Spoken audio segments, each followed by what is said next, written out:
We have one last absolutely fantastic treat for you now. If you're Swiss, you'll probably know this man already. He's one of Switzerland's greatest performers, and you may have noticed that we haven't covered all the Swiss languages tonight. I apologize, we haven't covered Italian, and we haven't covered Rhéto-Romanche, which is the fourth official Swiss language, but I promise you we will do that in the future.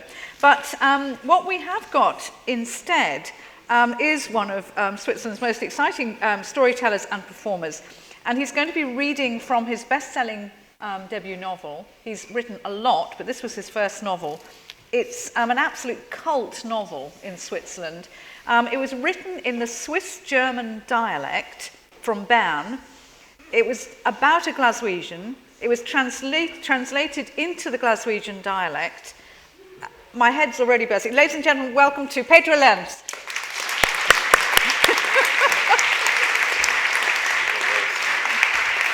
It's so great to have you here, and I know you know all this. Have you met Deborah? You've met Deborah. You know this gentleman next to you. I know that you'll know all the Swiss writers, but this is such a great story.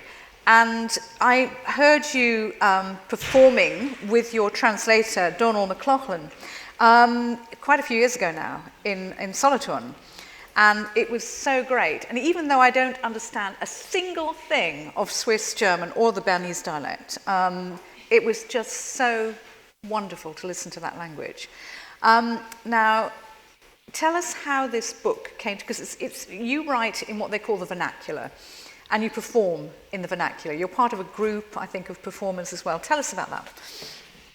Who are you, Pedro Lenz? Yeah, the first thing, maybe I love I love to write in Swiss dialect and in my own language because it's the language I use all the time.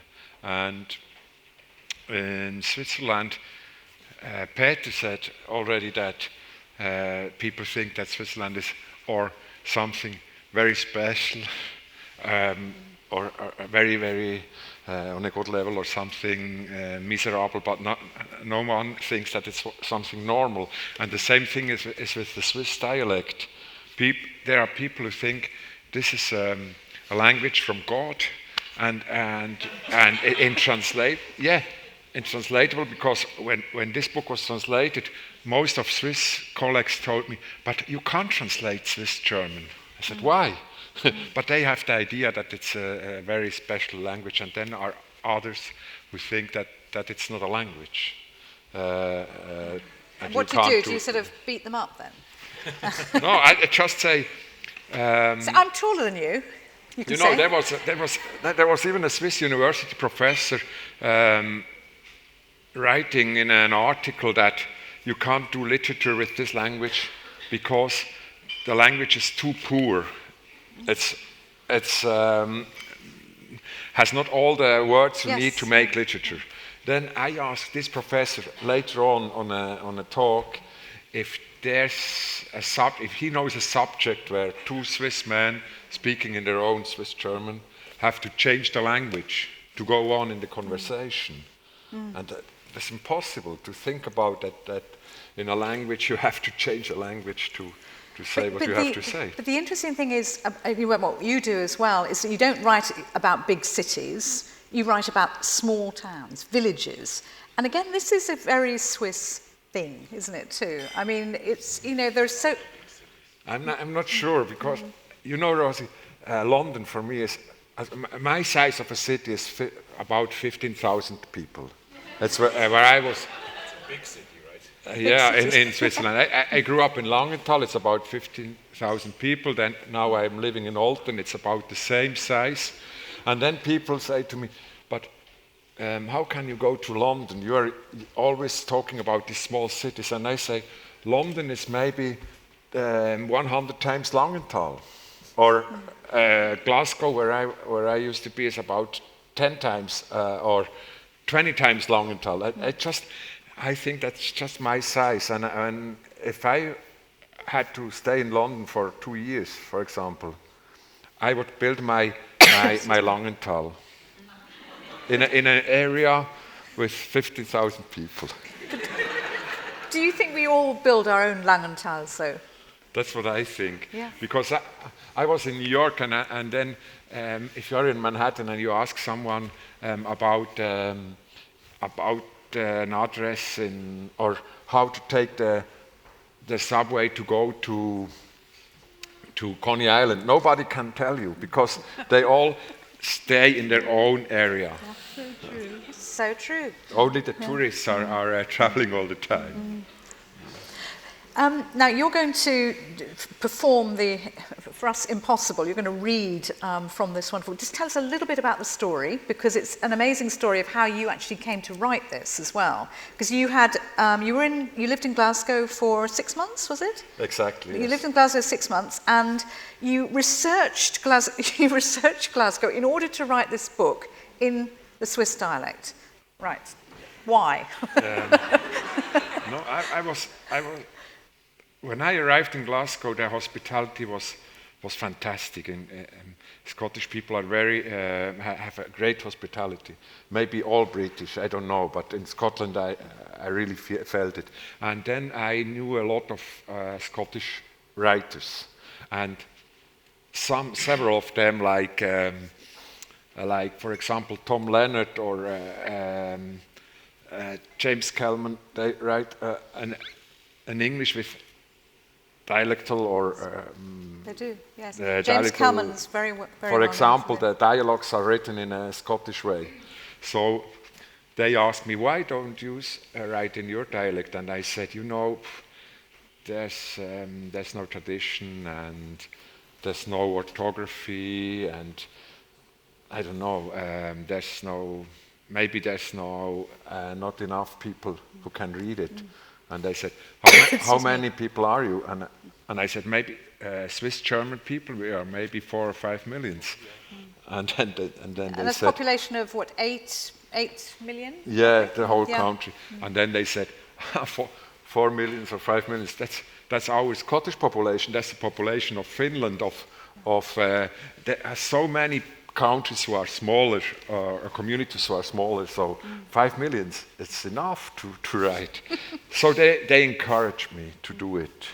And then this became a phenomenon, this book. Yeah, why, the important thing is, it did, I think the important thing for me is just not the language.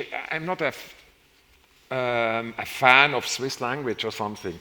It's just I want to make people speak in the language I hear every single day.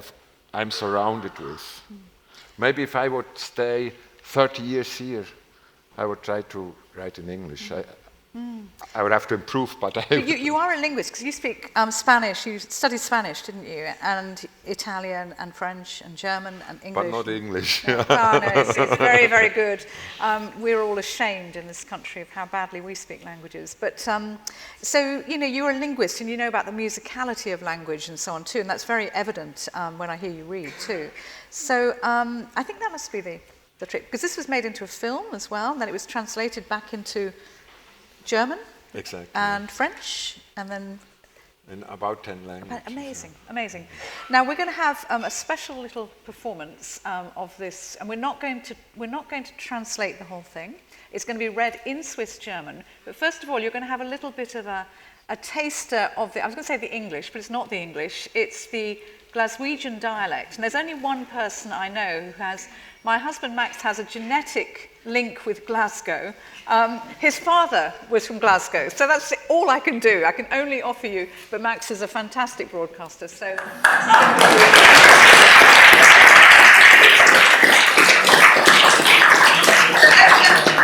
Never begin a performance with... We just need to give the title of the book. So yes. It's... In Glaswegian, it's no much of a talker. And then it's Der Goli bin ich in Switzerland. As I say, one should never begin with an apology, but as Rosie said, my father was from Glasgow. But actually imitating his Glaswegian accent in the family home was, as they used to say in the Gorbals before it was gentrified, strengthens verboten, Jimmy. notice the authentic Glaswegian glottal stop. That's probably the last authentic Glaswegian sound you'll hear this evening. Anyhow, it all started long before that. I could just as well make up, but it all started that one evening. A few days after they let me into the choke. 10 in the evening, it was 4:30 maybe. You see the wind would have cut right through you. Fucking freezing it was. Fog Valley. In November and all, my hat was like a soaking wet flare cloth. It was that heavy. So I takes myself in the cobblers, fancied a wee coffee. I did. With a good shot of schnapps in it. The dosh the gee when you leave the lick had already blown, already. Not that I could tell you which one. So there I was, fat old dosh, desperate for a coffee, but with schnapps in it. For a bit of company, you know, a cunt or two to talk to. I'm telling you, my pockets were empty, apart from a few fags, a few coins. Things were a bit tight, lad. Tighter than tight, to be honest. Waiting on money, some cunt owed me. I was. Try saying that when you're fresh out of a nick. I'm owed a whack of money. Just don't have it on. Impresses neck on that.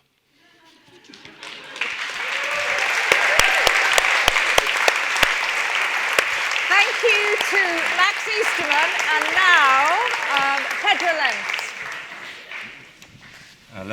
Let me just read the same page. I have to explain something. When I first had a presentation of the Scottish version in Glasgow, and Donald, the translator, read a chapter of the book. Afterwards, people in Glasgow asked me, they said to me, "Hey, big boy," they asked me, "Why do you write about our people?" And I said, no, these characters are from my hometown. No, they are not. They're from here. And then I knew that the translation was nice. Angefangen hat es eigentlich viel früher, aber ich könnte jetzt auch gerade so gut behaupten, es hat am einen Abend angefangen, ein paar Tage nachdem, dass ich von Witz bin zurückgekommen. Vielleicht war es etwa 10 Uhr, vielleicht eine halbe Stunde später, spielt keine Rolle. Auf alle Fälle hat es Beisen wie Zoll, Schummertal, November und ich, ein Herz so schwer wie einen alten, nassen Bodenlumpen. Gehe ich also ins Maison fertig, nehme das Abschiedsgeld vor der Kiste, habe ich schon verdoppelt, ohne genau zu wissen, wie ich Kohle, aber unbedingt das Kaffee fertig und ein bisschen Gesellschaft und ein bisschen Stimme braucht dann. Ich sage es ja, nichts im Sack als ein paar Zigaretten und ein bisschen etwas in Münzen, Engpass eben, aber ziemlich böse. Ich habe darum auf etwas gewartet, das nicht so gut hatte. Nur sag das mal jemandem, wenn du gerade aus dem Loch bist gekommen. Sag mal jemandem, du hast zwar ziemlich viel Geld zu gut, seist aber gerade nicht besonders flüssig. Das interessiert jetzt gar niemand.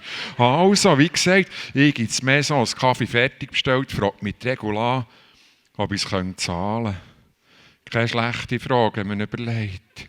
Bist so gut, tu nicht leiden, Regi. Weisst du was, jetzt bringst du es auf einmal, mache ich zu, und nachher schauen wir dann. Bist ein ewiger Stürmi, sagt sie, und bringt mir's. Habe es nicht getippt, macht sie näher und schaut mich so an. Weiss auch nicht wie anders als sonst, mit ein bisschen mehr Sehnsucht in den Augen oder etwas. Keine Ahnung, wie es anderen geht. Aber mir während das gerade bis zu Innerst rein, wenn mir eine Frau wie die Regi so anschaut. Merci, Regi, bist eine Liebe, ich zahle dir es dann mit Betten zurück. Ich soll doch bitte aufhören mit meinen ewigen Sprüchen und soll mich vor allem nicht daran gewöhnen, sagt sie. Weil wenn der Pest erfahre, dass sie das fertig nicht tippt hat, dann gäbe es extreme Lampen. Ich wüsste ja selber, wie der Pest manchmal tun könnte. Das ist eine gute Idee, Golo. Ich kann mir rühmen, die schaut zu und es sagt sich einfach, das tippen jetzt mal nicht. Und das merkt ihr wahrscheinlich kennen. Weil der Pest der Wirt, der merkt sowieso zuletzt und der Goalie, jetzt ist das Kaffee fertig und Schluss. Mir war ja das schon lange bewusst, dass die Regulas ein grosses Herz hat. Aber an diesem Abend hat sie mir aus dem Schafen gefallen.